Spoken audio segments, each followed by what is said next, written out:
Smith, and my topic of interest was the future of licensing. I'll be talking about the world of streaming music, things like what has been the effects of streaming music for us now, and what could possibly be coming in the future.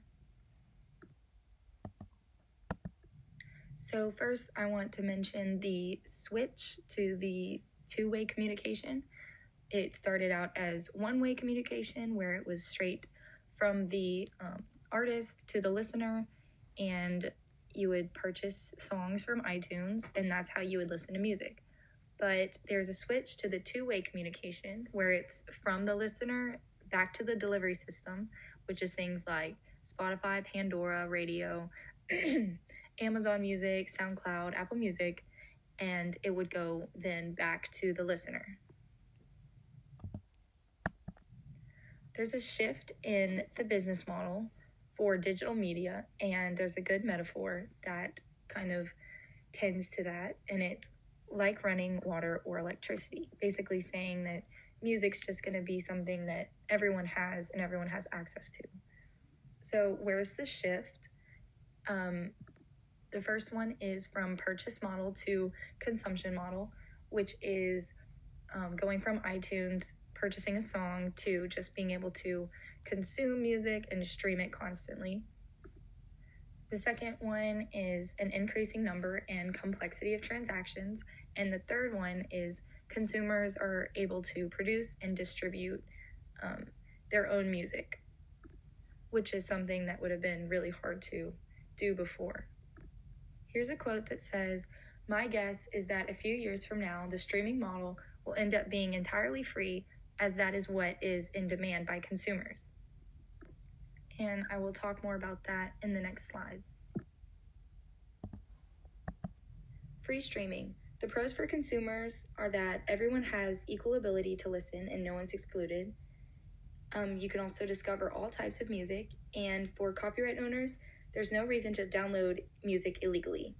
As for the cons, there's a possibility of unfair payment distribution, and it doesn't really support artists, which in this quote by Ethan Diamond, who is the co-founder of Bandcamp, will further explain that. He says, "I think that listening to a song 10,000 times while you're trying to ignore an ad for toothpaste or whatever is not a particularly good way to support an artist, and neither is paying a subscription fee once a month to a multi-billion-dollar corporation that's partially owned by other multi-billion-dollar corporations, the music labels, and just crossing your fingers that they're going to distribute your money to artists fairly."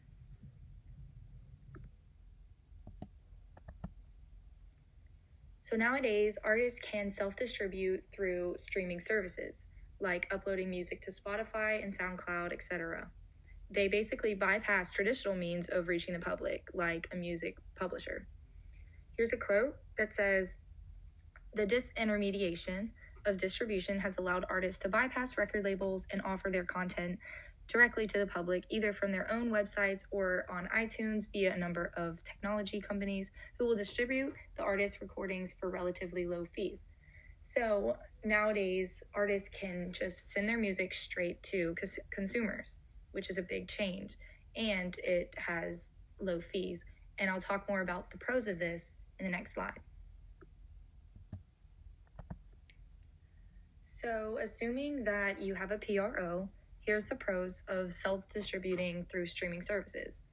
You can own all the rights to your work, you can keep all the royalties, you're in control of any creative ideas, you don't have to rely on anyone to promote you, and you can avoid the risk of signing with a bad deal, which I'll kind of talk about more in the next slide. So as for the cons of self-producing through streaming services, there's a possible lack of expertise in a network, meaning you'll have to get good at promoting yourself and finding a network for yourself, and you will have to sell and promote your work, so you'll have to take time and energy away from creating to find customers for yourself, and you'll have to take care of administration work, so you'll have to find a PRO to work with. And obviously you take time away from creating. Here's a quote that says, Time you spent on publishing, admin, and business is time away from the music making. But when you're first starting out, the risk of signing a bad deal with a music publisher who overpromises and underdelivers is pretty high. So this quote basically shows that there are definitely positives and negatives.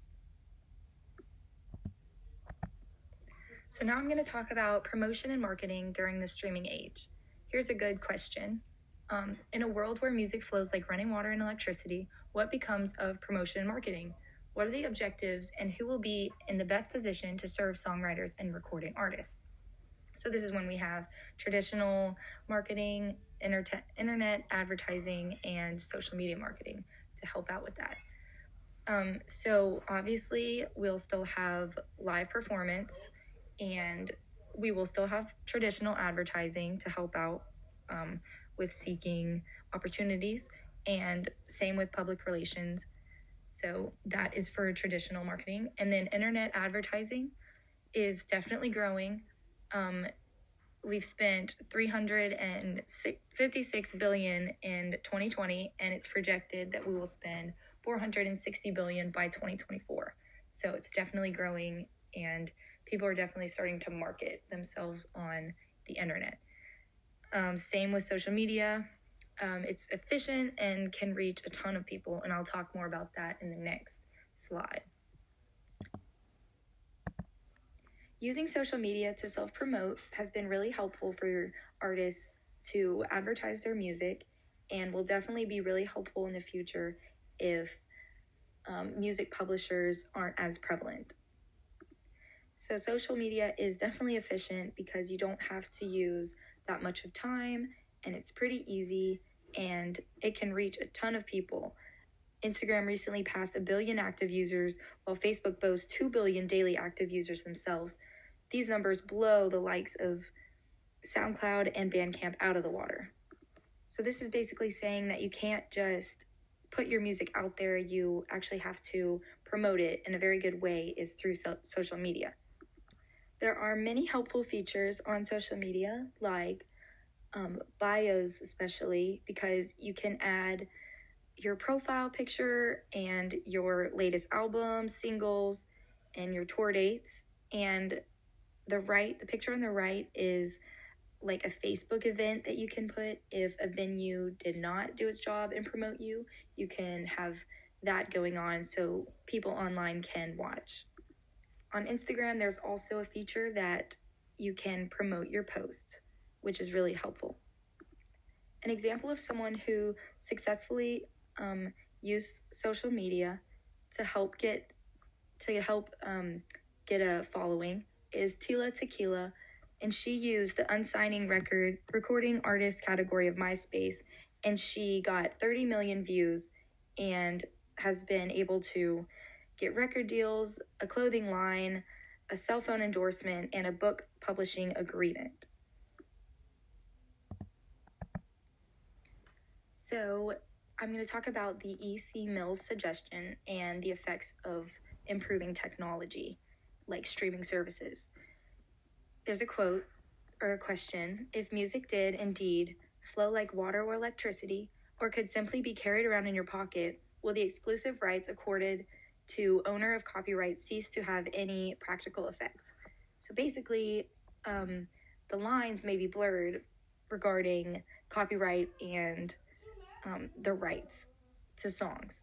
So E.C. Mills' suggestion in the 1920s was an annual tax of $6 on listeners. And he thought that this might, or now we think that this might help get us back to the original world of ownership before streaming. And that's it for my area of interest presentation. I just wanted to thank you, Dr. Linden, for your amazing class. Goodbye.